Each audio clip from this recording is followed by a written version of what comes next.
Continuing on with Kapitel 23, we have chapter 23, Hin und Her, 23.4, Hin und Her. So first, let's go over those exercises from the end of the last unit. So we have wo compounds in these little questions and answers, right? Anne steht an der Bushaltestelle. Worauf wartet sie? Sie wartet auf den Bus. So worauf wartet sie is what is she waiting for? Anna is standing at the bus stop. What is she waiting for? She's waiting for the bus. Auf den Bus, for the bus. Worauf? What for is she waiting? What is she waiting for? Worauf wartet sie? Sie braucht Auskunft, wann der Bus abfährt. Worum bittet sie? Sie bittet Information. She needs information about when the bus departs. Auskunft and information are basically the same. They're both information, so you can just translate that both as information. She needs information when the bus departs, as in about when the bus departs. Worum bittet sie? What is she asking for?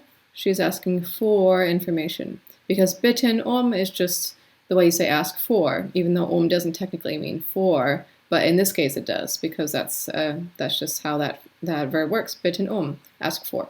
Yeah. So what is she asking for? Worum bittet sie? Im Bus muss sie eine dumme Hausaufgabe für Deutsch schreiben. Worüber ärgert sie sich? In the bus, she has to write or do a dumb homework for German. What is she annoyed about? She's annoyed about the homework.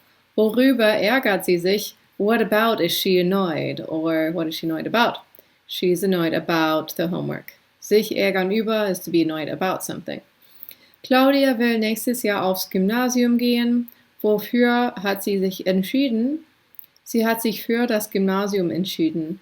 So Claudia wants to go to the university-bound high school next year. What did she decide on? So sich für etwas entscheiden is, of course, to decide on something. So wofür, using the für, that always goes with entscheiden.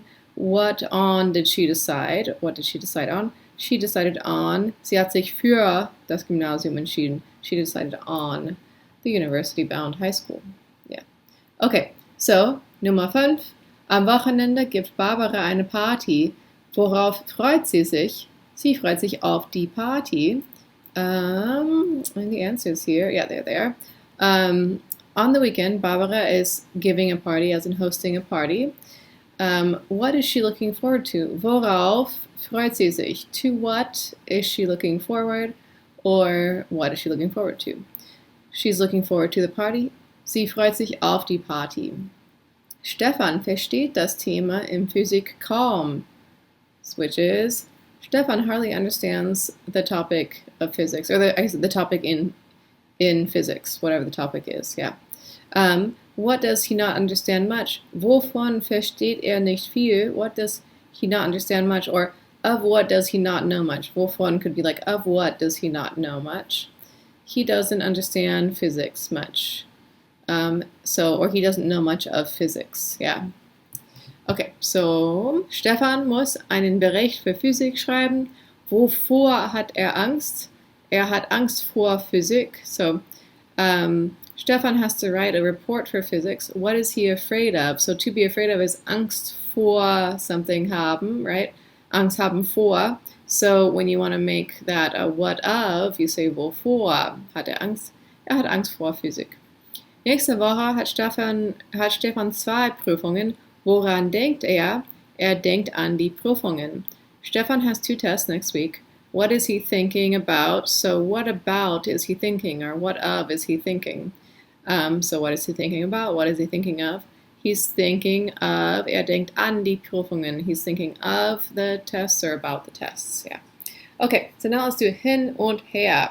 So this is how hin und her work. You've probably seen these around, but it's good to really pick them apart to understand what is going on with hin and her. So woher kommst du is, of course, a very common question to ask someone when you first meet them. Woher kommst du? Woher is actually where from. So it's like saying, where from are you? Where from do you come, right? So where are you from? Wo meaning where, and her in this case meaning from. You can also say, where from are you? Of course, it's not correct in English, but you get the idea. Where from? Woher? And then wo kommst du her? So it is also possible to split up the wo and the her. And it's just a thing with woher, wohin and woher, you can split them up. You can't do that with these though. It might with these with the wovor and stuff. These are different. You can't split them up like this. But the hin and the her, you can split up woher and wohin. So where are you from? And where from are you? So it's possible to do this either way. Wo kommst du her? Woher kommst du? Both mean where are you from.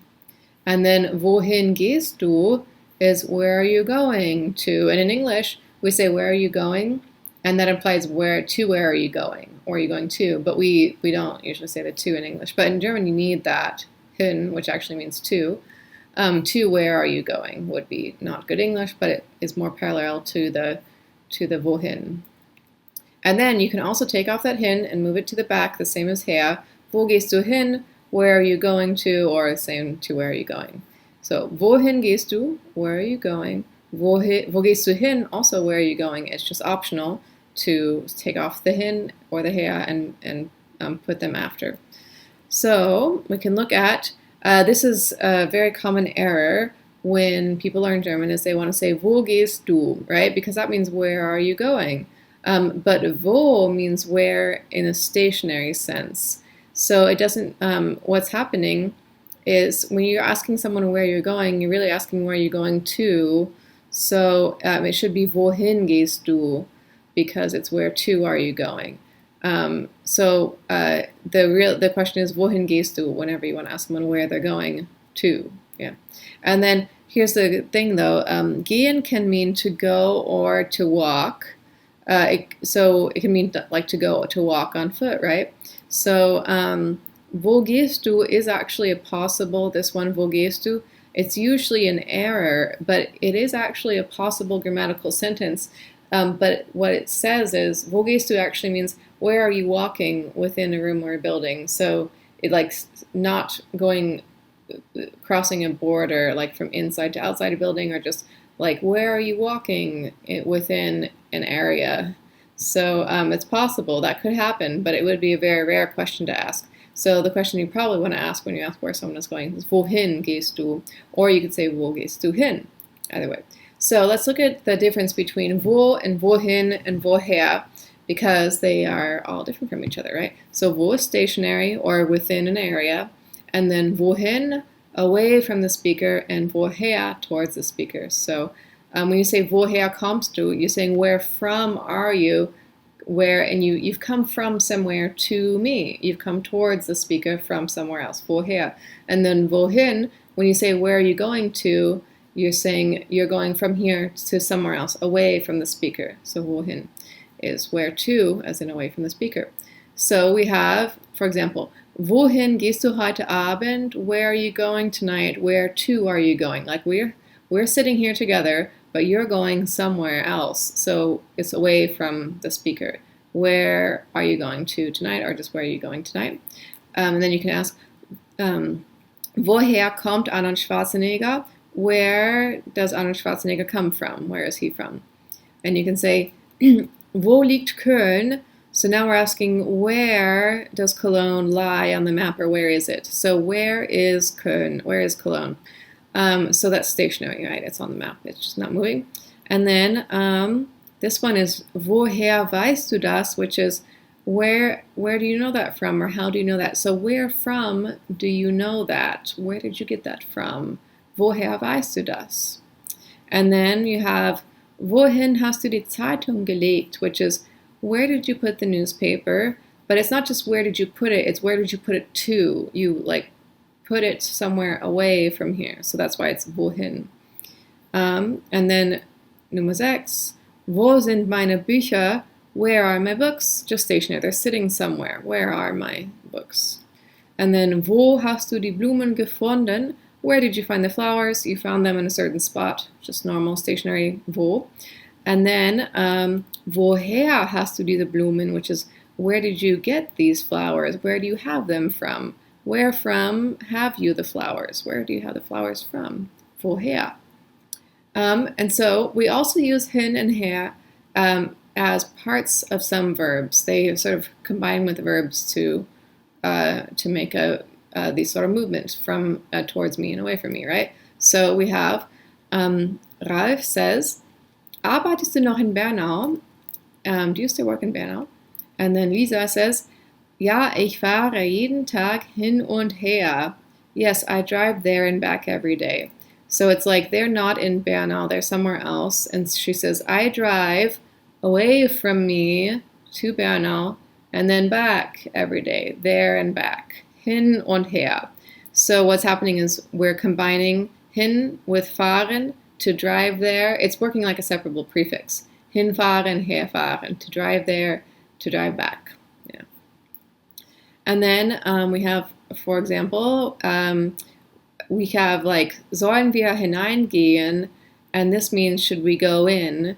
And it's like, should we go in? The ein also means in, but it's like, should we go in that direction away from us, right? Sollen wir hineingehen? And then, nein, wir warten lieber, bis Frau Burg herauskommt. So she comes out, not only does she come out, she comes out towards us, right, in this direction. So we'd better wait until Mrs. Borg comes out, but a lot of that can't be translated, like, you don't need to say all this towards the speaker, like you're not going to translate towards the speaker, right? So you just use whatever you need, just in or out, and the meaning is still there, even though the German is more precise and it has more meaning there, but if you try to put it in the English, it sounds like too much. So yeah, so what we have is eingehen already means to go in, and auskommen already means to come out, but then hineingehen adds that direction, and herauskommen also adds that direction. So they frequently occur together, but often they can't be translated with like quite as much precision. So we have adverbs of direction and prepositional phrases. So hin and her, adverbs of direction, this way and that way. Hin indicates direction away from the speaker, going away from me. Wo gehst du hin? Where are you going? Away from me. Toward another point. Her indicates direction towards the speaker. Where are you from? You've come from somewhere. Woher kommst du?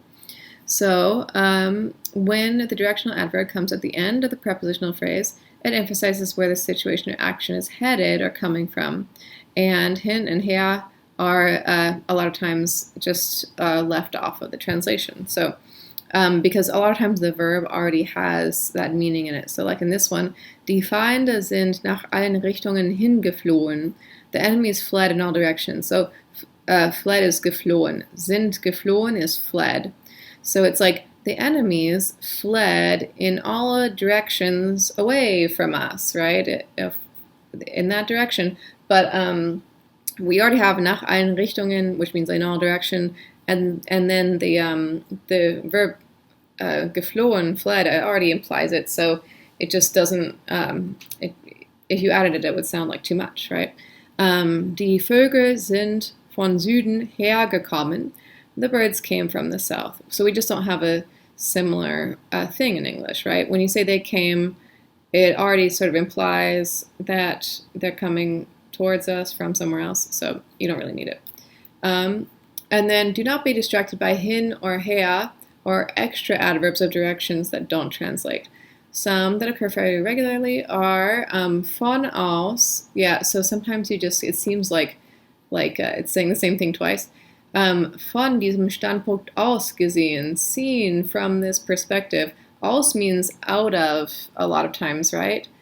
So from this perspective, out of seen out of this perspective, and from this perspective, it seems like it's sort of expressing the same idea twice. So just use von and aus ends up being from, seen from this perspective. Herum, both of those mean around. There we go. Both of those mean around. And herum, they're both just around. So, sie sitzen den Tisch herum, it's just a weird thing German does. So don't worry about trying to translate both of them, it's just around. Über, hinaus, beyond, so darüber hinaus, über means above, and then hinaus is like upwards and out, right? So it's like beyond and above, so you can just say beyond, or darüber hinaus is a very common, this combination, darüber hinaus, is very common, and furthermore, it's a good translation of it. Like, yeah, above that and beyond, furthermore. Von her, yeah, so it's like both of these kind of mean from, right? Von often means from, and then woher kommst du, where from are you? So it's like, sie kommt vom Flughafen her, she's coming from the airport towards us, but it's both from, so just do one from in English. She's coming from the airport from, so yeah. Zu and her, so come here, right? Komm zu mir her, come to me this direction. Yeah, so just come. Gets already implied in the come. And then zu hin. Zu means to already in a lot of cases. So go to her. Geh zu ihr already means go to her. And then hin implies away from the speaker and out. But it doesn't translate, so just leave it alone. Go to her.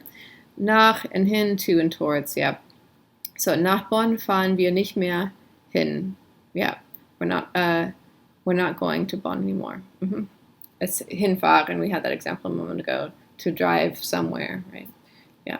Okay, so we have some examples, just a few sentences with some of these fun hin and her things happening.